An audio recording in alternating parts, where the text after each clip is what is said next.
How's it going, Laser Bruce's up? I'll be Sixkilla. Welcome back to Head as Code. In the last one, we've got our first ending, finally.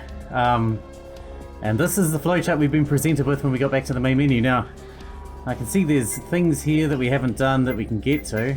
I'm assuming we just jump back into one that joins to it and start that. And maybe make a different decision. I don't even remember what decisions we have made there, but this says it's 25% done, so I guess there's 4 choices and we made one of them, which took us this way. Let's jump in here, we'll skip what we have seen and figure out where we're at. I see. Oh, and it even ticks off the ones we've already done. Dude, that's so good. Thank you, Moon. Amazing. Like that. Very stoked. Let's go with our friends, I guess. I joined back with Jasmine and Marco while he was giving a monologue about Ray. So he woke up and he asked me what was going on and then followed up with a bunch of angry questions. Obviously I couldn't answer any of them. Hey, figured something out yet? Oh, no. I was just talking about my awakening. Yeah, we all woke up at different times. Given we couldn't have come here all on the same train if only one compartment opened its doors. We easily could have. But we wouldn't have been in pairs then. Yeah, speaking of Ray, I know him. I've seen him before. That was interesting to me. Maybe there's a link between all of us. I knew Jasmine and Marco, then the twins knew each other, and both A and E knew each other too, apparently. If Marco knew Ray, then maybe something would tie the twins A and E back to someone else too. Marco stopped talking though. He was staring blankly behind Jasmine and me. What's going on there? The screen's full of noise. I took a glance at it and noted he was right. Everyone was gathered to see what was going to appear on it, so I figured his explanation about Ray would have to wait until later. Let's go. It's probably super important. We went for it, joining the others standing in front of the screen. When I joined the others, I quickly made an inventory of everyone's states of being. The twins were holding their hands over their ears, since the noise was pretty loud. Oh, we're back to skipping again. Has this changed anything? I'm not sure that this has changed anything. But I'll cut and I'll bring you back, I guess. Oh no. Ray narrowed his eyes in his direction. Yeah, I don't trust Marco with Ray in the end. I felt like a fight would really break out if I put them together, which means I really didn't have much of a choice. Did we pick... We picked this one, didn't we? That's why it's grayed out. Someone believed in going with Ray? Ray was intimidating and nobody could fault me for not wanting to go with him, but I didn't want to let him team up with Jasmine or Marco. But one out in the end wasn't logic, but my friendship. I'll go with Ray then. You can go... Jay, you can go with M. I trust there are no issues. She slightly nodded at me. For some reason I felt as though she was dissatisfied with the outcome, despite having given me the choice. At least then Ray and Marco wouldn't fight. And Jasmine would be safe too. Marco wouldn't do anything to her. Though, knowing Jasmine, she could have been the one who had done something to him. She could be fairly headstrong at times. I took my mind off her by looking over at Ray, who didn't seem to care who he was partnered with. Pretty much instantly, I thought this choice hadn't been too great. Thankfully, I didn't have the time to regret my decision before everyone decided to move on. Since everyone had their teams set, the twins impatiently entered the train first. After noting it wasn't moving yet, my group followed suit. I figured the system was automated to some degree, or maybe the mastermind behind all this could see us. A shiver ran up my spine at that thought. Were there scanners on the doors or something? Cameras we couldn't see? Suddenly I grew very self-conscious. Don't think too much about it. I did earlier and well, things didn't go well for my head. She sighed in discouragement, closing her eyes for a moment. I wordlessly agreed with her. Have we changed anything? That's what I want to know. The doors closed and we were greeted by a pre-recorded speech, telling us what the next station was. Pro-chain station. Garde Manger. With all this, I'd almost forgotten the train had French diction here, which is why I can't pronounce it. It seemed the next station was a Garde Manger, whatever that was. Normally I'd just sit down and stare blankly at the wall to see which of us would blink first, but since we were just a handful, I figured some chatter wouldn't hurt. The real question was about the best topic to pick. So we picked the train's direction last time, didn't we? There's so many options. Let's go with Smiley's identity. So about that guy in the mask. Smiley, was it? What are your impressions? He looks scary as hell. And also, feels kind of familiar. The stuff he had on his head, that mask, it's really frightening. I certainly wouldn't want to eat lunch with him. I mean, you can't tell what he looks like inside. Maybe he's handsome. Maybe, but there's a reason he's concealing himself. No. Why, because he's fugly. I give it this mask on to protect you from my fugliness. I think there are only 3 possibilities as to why. He enumerated them all while the twins listened. The first is that he's someone in our group of 8. Yes, I know, that's kind of weird to think about, so let's think about the second one instead. Second possibility is he's someone one of us knows but isn't in the group. He might be a relative or someone with a kind of notoriety who wouldn't want to be seen. Like a celebrity? You really think someone with such high fame would do that? Possible. I've seen a lot of eccentric billionaires. At the word eccentric, my mind instantly jumped to A&E. Felt bad for thinking about them, as if they were the only eccentrics in the world. The third one is they've lived with a mask their whole life. A hockey mask, a machete, a big guy running after you to kill you. Hey, stop that. We're not in a horror movie. Though you look right at home in one. Maybe we're not in one, but our situation is pretty dim. Like I said, he'd be right at home. I shook my head in disbelief. Marco just never stopped making jokes and references. I really wondered how that dunce got a master's degree in sciences. The air was so tense once we arrived at the station that I caught myself holding my breath. The doors finally opened, but nobody was in a hurry to leave. Station, Garde Manger. Well, I guess I don't have a choice. The doors aren't closing, so if what Smiley said was true, 2 of us have to leave here. I don't mind going first, but if anyone else wants to, I wouldn't mind that. Knowing him, he really didn't want to leave the train yet. Maybe he was afraid of what could happen. I looked at the others and eventually the old man smiled. Very well, we'll be taking this station then. Please grant me a moment to let E know. I examined the station outside the window while he was doing that. It was remarkably similar to the one we previously were at. Large metal plates covered the wall. Whoever Smiley was, whatever he did in life, somehow, he could have the equipment to modify every single station of this subway. Before I managed to frighten myself more, the old man saluted us to take his departure. We shall see each other again, I hope. If not, safe travels, and I shall pray for you to make it out alive. As if. He left the train, followed by the girl. The 2 of them waved at us. Rather, the old man waved at us, but E waved at an empty compartment. Poor girl. The 2 of them continued forward until they stepped through the open doorway. As soon as E vanished inside, the door slid to a closed state with a soft thump.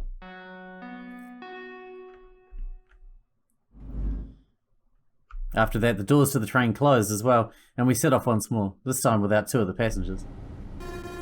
Prochain Station. Bibliothèque. I figured I could keep talking to the others while we were in here, but before I could do so, Marco said something. I'm starting to get hungry, and I don't really know why. Yeah, me too, now that you mention it. Hey, you know how hunger works, right? We've been over this. What do you mean? When you get hungry, you don't really get hungry the way you think we do. Like, there is some emptiness in your stomach and it growls, right? Yeah, that's how I know I'm hungry. In reality, it's just some kind of signal. Your body's like, hey, I'm not digesting anymore in this free space. Send food. And then your brain receives a message. I guess, you're the science man here, I don't know about all that. Man, didn't you have biology classes? You should know all this already. If I had to guess, that was far too long ago for both of us. I've been working for a few years now, so I never had the opportunity to think about it again. Yeah, besides, we don't have the time to really talk about it. Oh yeah, the next station's coming. If you wanna, I'll tell you about it later. I'll pass, I think. Noticing how his expression dropped, I sighed and surrendered myself to his wiles. Fine, okay, but later. We'll take this one. We're going with Ray now, right? As the doors opened and nobody moved to take the lead, Jasmine took a chance and offered her duo to be the next sacrifices, in a manner of speaking. Okay. Let's go then, Jay. There's no point in wasting any time, huh? Like, it's best to be in the first picks. It's a little like when you're in gym class at school. His voice became fainter as he walked into the distance. I couldn't hear what stupidity he was saying anymore. Ruthless. When the 2 of them vanished behind the open door, it closed, and the ones on the other sides of the train did the same. Very shortly, it was on the move once more. Prochain Station. Chambray? I wonder if this is all just a farce and we'll be able to walk out or something. I mumbled to myself a little. No one else paid any mind to it. Glancing over, I looked at Ray, the companion who had spent a while with me, in a room doing who knew what. Chambray, huh? Normally that station isn't that kind of room. Why, what is it? You little girls didn't learn French at school or something? It's a bedroom. What the hell does Smiley want us to do there? I'd rather not know. Ray frowned at me as if insulted, as if I'd insinuated something he didn't like. Listen, I just don't swing that way. You little motherfucker. I mean, I wouldn't be opposed to it. Older women are... Shut up. This entire topic had managed to embarrass him enough for him to tell me to shut up so bluntly. This is probably the most fun I'd have with this guy. With the twins around, he probably wouldn't beat the shit out of me. Since it was only a probability for now, I stopped talking to prevent it becoming an eventuality. The train finally stopped after an eternal moment of silence. Is it chamber then? I don't know. The twins' body language was categorical. Neither of them moved and they remained far from us, as if telling us we were the closest to the doors and we should go. Fine, fine. It doesn't matter which one we take since they're all the same anyway. He vanished outside. I looked over at the twins, decided to convince them to be allies instead of enemies for later. Take care, okay? No matter what, stay safe. If you need help, remember you can count on each other. And if we meet again, I'll lend you my help too, okay? I don't know why I offered this. I just felt like it. The chances of us meeting again were fairly small anyway. Sure. Now move along or you're gonna miss your ride, Mr. Benevolence. I guess I could differentiate the twins this way. G was the shy, quiet one, who was probably smarter than she looked, and H was the ball of sass. I reached into my pocket, about to put on my cap, but I refrained at the last second. The movement had been automatic, as if I was used to putting this thing on before leaving the car. I wasn't on the job right now. I left the train afterwards, realizing Ray hadn't even waited for me outside. He already went through the doors. What an asshole. Hey, don't go without me. I called for him, but he had already proceeded too far to hear me. I didn't even get to watch the train drive off when I entered the little lobby beyond the doors. I barely noticed the little console attached to the door and the fact that the ladder closed right after I entered. I moved upstairs almost instantly. After a little hallway, I entered the main room proper. It was a bedroom. Just like what we deduced before from translating what the speaker had told us. This is a bed? No, this is a sandwich. Of course it's a bed, what do you think? What flavour sandwich? Ham? I'd really go for a ham sandwich. I looked at the alcoves where the beds were situated. They were scattered over 2 layers. In total there were 8 beds, reminiscent of bunk beds more than anything else. For some reason, that fact bothered me. 8. There's always the number 8 here. 8 participants, 8 collars, 8 beds. What else was 8? Ray's brain cells? I finally found Ray. The man was occupying one of the alcoves. Wakey wakey, Ray.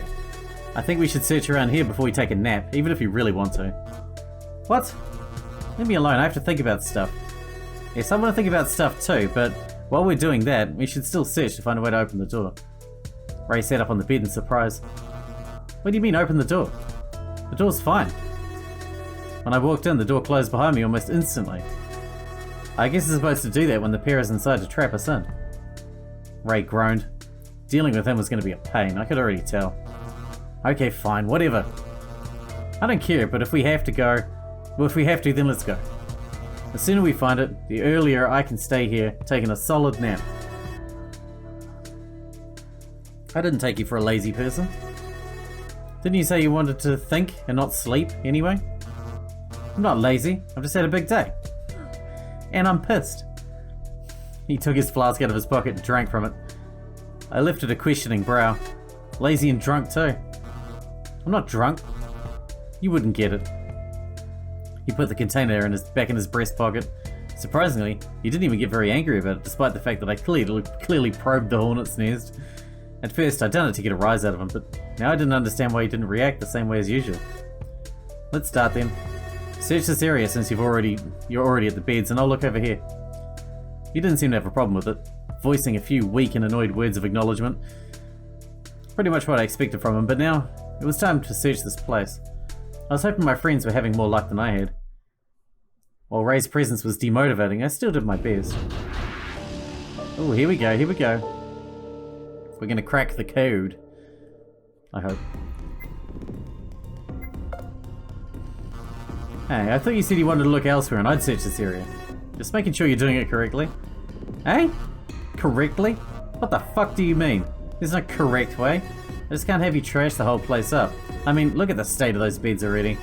It'd be real hard to find anything if you made a mess even worse. Leave me alone.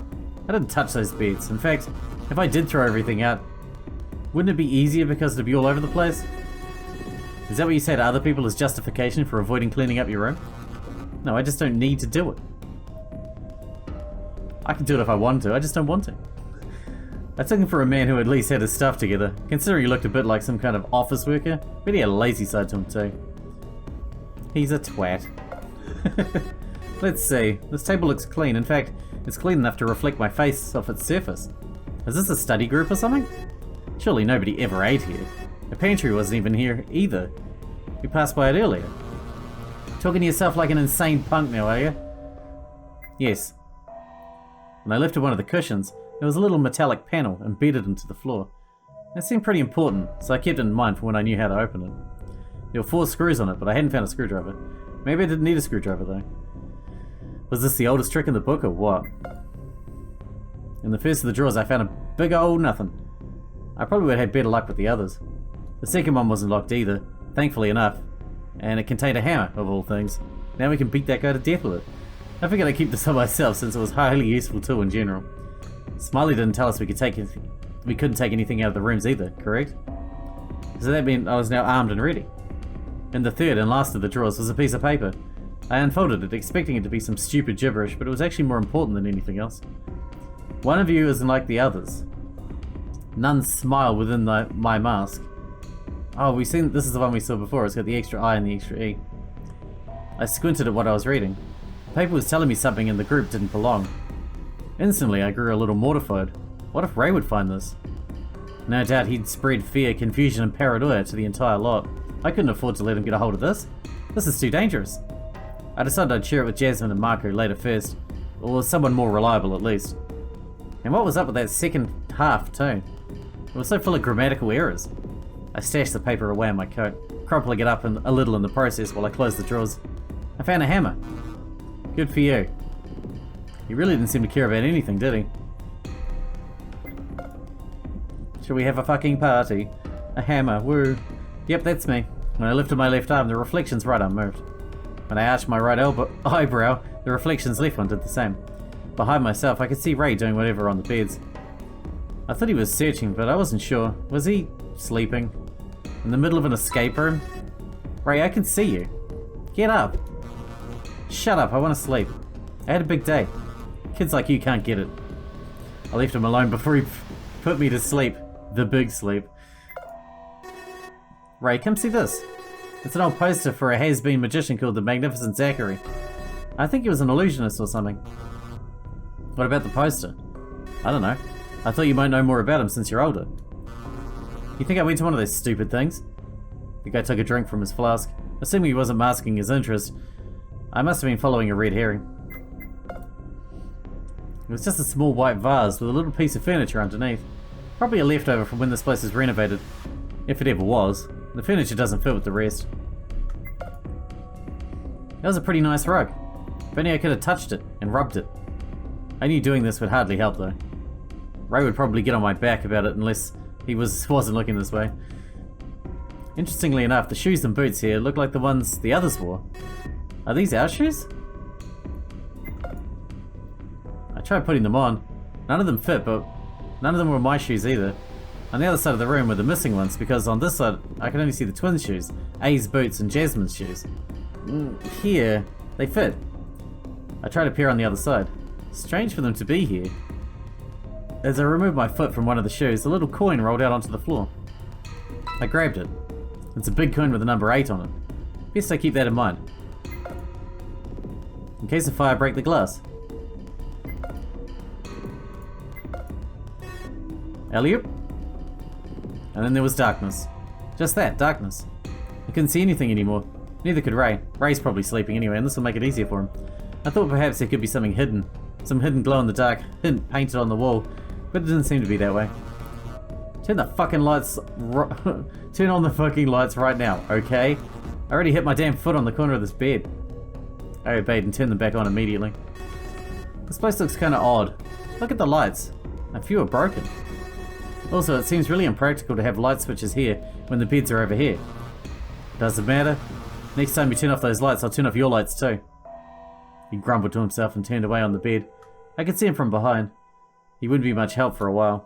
On the other hand, he also wasn't looking this way anymore. The rug felt so nice under my hands. I could pet the rug for ages and I wouldn't be bored. First though, I cast a glance at Ray. He was asleep on a bed. Perfect. I seized my opportunity and rubbed the rug with both hands while on my knees, and then I got a massive static shock and my pacemaker stopped and I died. Oh, this rug was just so great. I think someone's got a weird fetish. It was fluffy and comfortable. Even if it wasn't a bed, I could probably sleep here. What are you even doing? I cast a glance up. Ray wasn't asleep, he was just lying down and he saw me. I was searching for pocket change. I'll make you into pocket change if you don't take this escape room seriously. You're the one fucking sleeping. Oh yeah? Well, how about you stand back up and search too? He gesticulated into the air with his arms before dropping them onto himself, or off to the side of the bed. It didn't look like he was going to move from there. He's too lazy to kill me. Nice. I need to have a chat with him to convince him to help. Fine. Oh, you're here. What do you want? I just wanted to know about your drink. What is it? Is it beer or something? I need to break the ice eventually, and I thought this would be helpful to do first. Since we'd be trapped here for a bit, I thought it would be nice to get to know more about each other. Even if he didn't seem to care at all about sharing information. It's not, Listen, it's not alcohol, it's medicine. Okay? He ran his hand through his hair, visibly annoyed. It was pretty much the emotion he naturally showed, so I didn't pay it too much mind. I mean, if you want to talk about it, that's fine. I won't judge or anything. The man sighed and decided to give up on his wall of anger. At that moment, he looked particularly old, though he might have just been in my imagination. I don't really want to get into the details, but the medicine was partially made by me. See, I'm a teacher in a scientific field and that I don't want to elaborate on. So another scientist, here you go. I ran some tests a while back. Turns out I have some kind of brain disease. I had to find a cure. I would have died a week ago now, but this medicine is staving it off. The people who let me in the know about this medicine though, they were real shady. Like real shady. I had no choice since all the hospitals are now understaffed due to that damn pandemic. Time wasn't on my side. They let me borrow some stuff and let me loose. I didn't even have any contact with them ever since I made this thing. It's actually working though, so I can't complain. He held the flask up to show it off. Unfortunately, a side effect is that it makes me real violent. Like real angry. Maybe a bit paranoid too? I hate it so fucking much, but I have to take it or else I might not wake up again.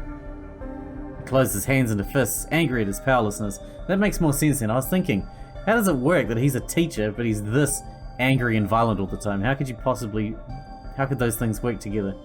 But it's just the medicine doing it. Yeah, okay. If you tell the others, I'm sure... You think they'd care? You think the hospitals cared when I went there? If they didn't care, why would random schmucks? Listen, if I go too far, just remind me of what I'm doing and I'll probably realize it's no good and stop whatever daft thing I was going to commit. Mornings aren't kind on me since I have to take it in small sips, constantly, and going an entire night without it is not good. But while I'm awake, it's not that big of a deal.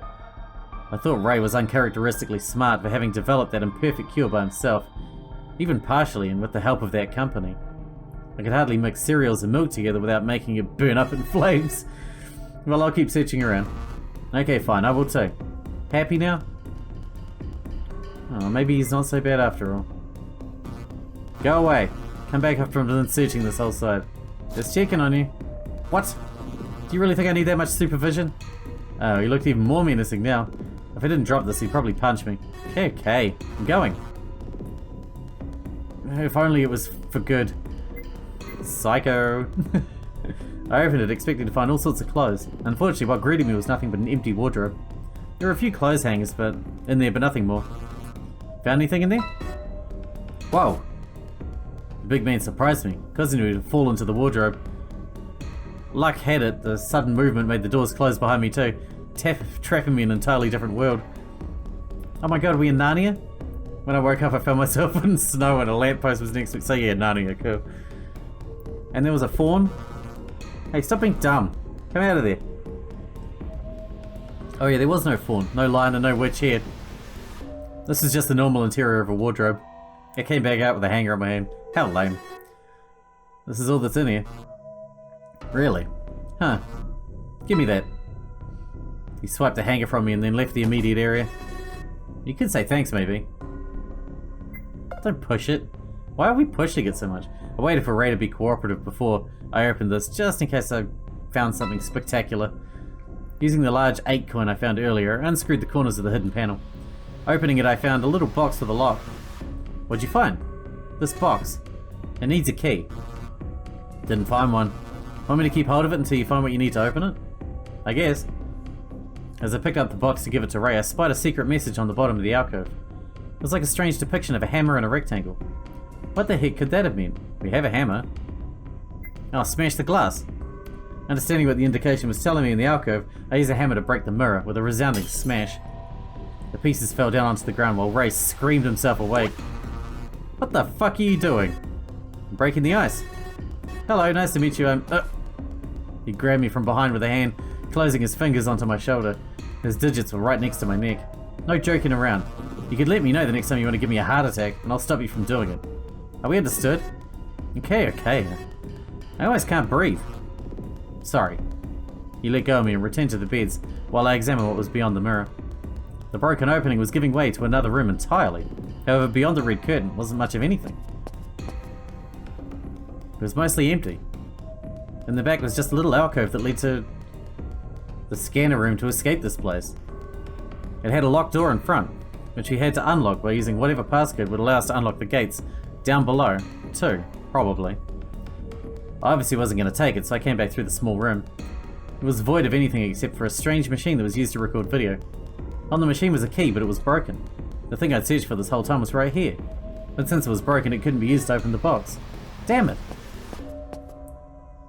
As I went back through the mirror, I realized that it was one of those tinted mirrors, like in detective fiction. This place is under observation then. By whom? The key to the box is broken, Ray. What do we do? Keep looking around, I'll find a solution.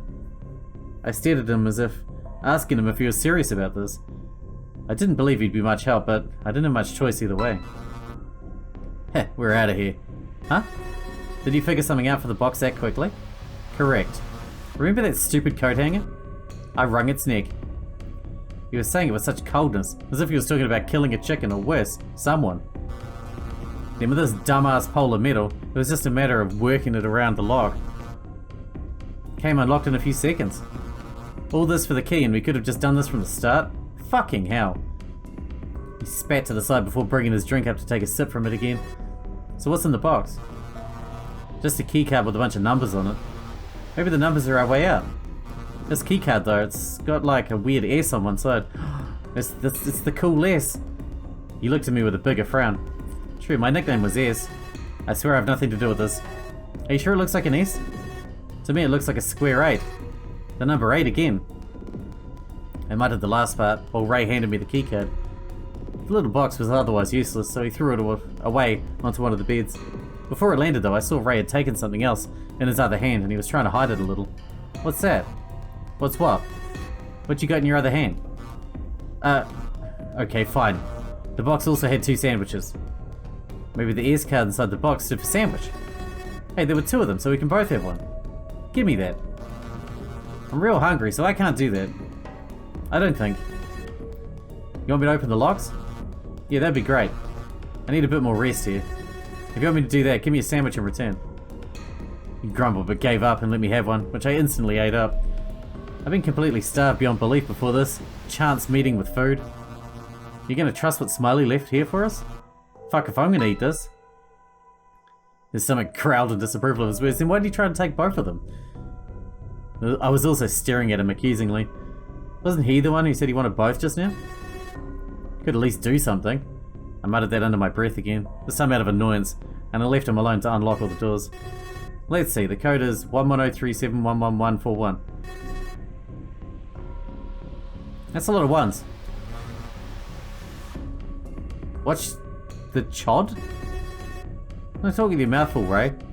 The code, what's the code? 11037.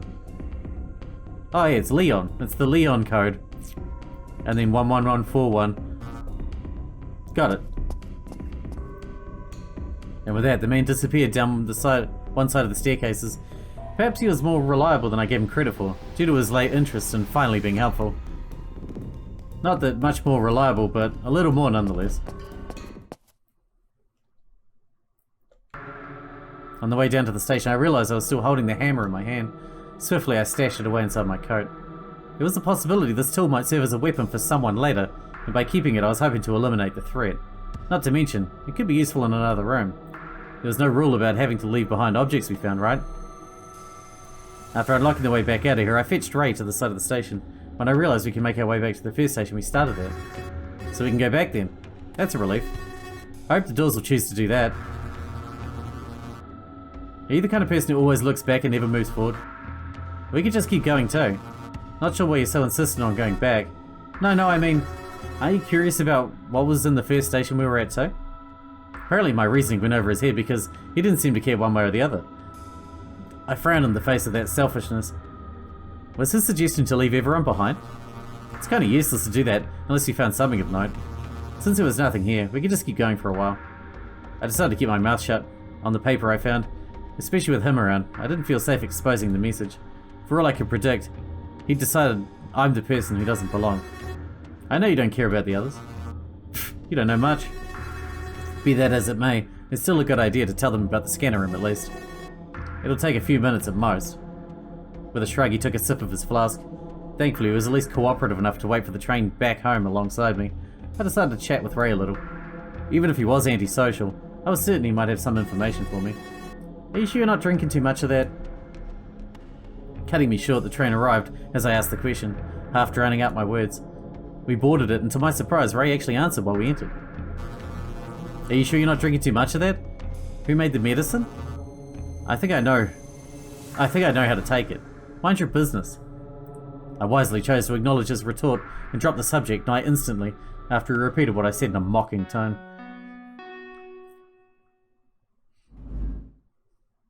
The train set off right after the little 3-step chime signaled its departure. Pro-chain station. Bibliothèque. Anything good on the news lately? His question took me out of my budding daydream. The surprise was most likely written all over my face since he frowned at me. Hey, don't put up an act. You're not the only one allowed to ask stupid time-wasting questions. That was hardly time-wasting before. We were waiting for the train. Whatever. I don't really watch the news, but last time I did, I heard about some explosion in New York. Even though I don't care for the event, I had my own issues to deal with. It was in their subway. That was weeks ago. Yeah, exactly. That event makes you think, huh? Since we're stuck in a metro or a subway or whatever the fuck you want to call it. Some people are insane and terrorists are still going hard at it. To be honest, I just want to get the fuck out of here before, you know. I didn't personally believe terrorists were involved in that incident, but I kept quiet, thinking it best not to set them off and have them blow up on me. Are you saying you think they're related events? Maybe. That place got bombed real hardcore. Just feels similar. I don't want to hope there's a bomb here at all, but if there is one, well, I don't like it. I'd rather be miles away whenever this place gets blown sky high, you got me? I silently nodded, satisfied with my docile agreeing. He resumed sipping from his flask while leaning against the side of the train. Maybe that medicine was making him paranoid too. He said that. What did I believe about it? It wasn't clear. Maybe he was right, maybe he wasn't. If he was though, we're in some deep shit. The train stopped at the library station. From the windows, I could tell no one would be boarding it back. Either Jasmine or Marco already made their way to the first station, or they continued past ours. I could tell because the door was open here, so they definitely were done with this place. The train's doors opened and closed uselessly, as no one would be leaving here.